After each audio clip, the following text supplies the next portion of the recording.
วัสดีท่านผู้ชมที่เคารพยินดีต้อนรับทานเข้าสู่การรายงานข่าวสารต่างประเทศพบกันมื้อนี้ก็ได้น้ำเอาข่าวไม่ทานได้ติดตามรับชมเทมอิดนี้เฮามาติดตามกันทีการลาดตระเวนห่วมเพื่อบังคับใช้กฎหมายตามลำแม่น้ำคองจีนลาวเมียนมาไทยข้างที166สิ้นสุดลงด้วยผลสำเร็จอันจบงาม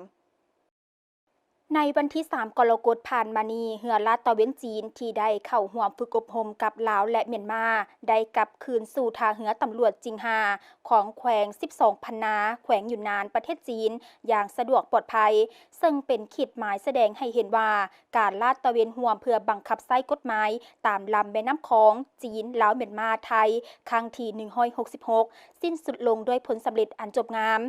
การเคลื่อนไหวครั้งนี้ดำเนินภายใต้หัวข้อการต้านยาเสพติดแบบบ่มีไส้แดนหัวมือกันกำจัดอันตรายจากยาเสพติดภาคส่วนบังคับใช้กฎหมายของจีนลาวเมียนมาและไทยได้ประสานงานกันอย่างใกล้ชิดและร่วมกันพยายามสำเร็จการเคลื่อนไหวบังคับใช้กฎหมายต่างๆอย่างมีประสิทธิภาพสูงเป็นต้นการลาดตระเวนร่วมเพื่อบังคับใช้กฎหมายตามลำแม่น้ำคองการปรึกษาหารือและแลกเปลี่ยนหลายฝ่ายร่วมกันโฆษณาเกี่ยวกับการต้านยาเสพติดและการฝึกซ้อมเกี่ยวกับการปราบปรามร่วมกัน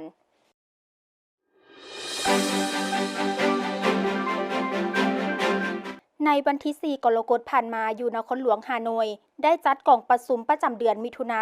2026ของรัฐบาลและกองประชุมทั้งไก่ระหว่างรัฐบาลกับท้องถิ่นทานโตเลิมเลขาธิการใหญ่คณะบริหารงานศูนย์กลางพรรคคอมมิวนิสต์เวียดนามประธานประเทศเวียดนามได้เข้าร่วมและซี้นำในกองประ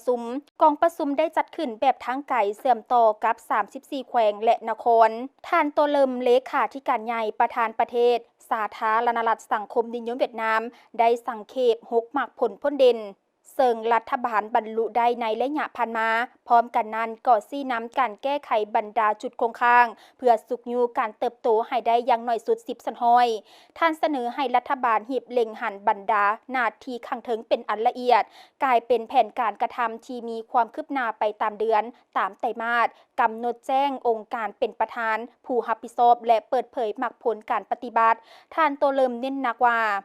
ต้องส่งเสริมให้พนักงานกล้าคิดกล้าทำเพื่อผลประโยชน์รวมไปพร้อมกับการหัดแน่นระเบียบวินัยการป้องกันต้านการโซลาดบังหลวงฟุ่มเฟือยผลประโยชน์กลุ่มและสภาพหลีกเลี่ยงความรับผิดชอบและที่ผ่านไปนั้นก็แม่นการรายงานข่าวต่างประเทศที่ได้นำมาเสนอให้บรรดาทานได้ติดตามรับชมสำหรับมื้อนี้ขอลาทานผู้ชมไปก่อนพบกันใหม่โอกาสหน้าสบายดี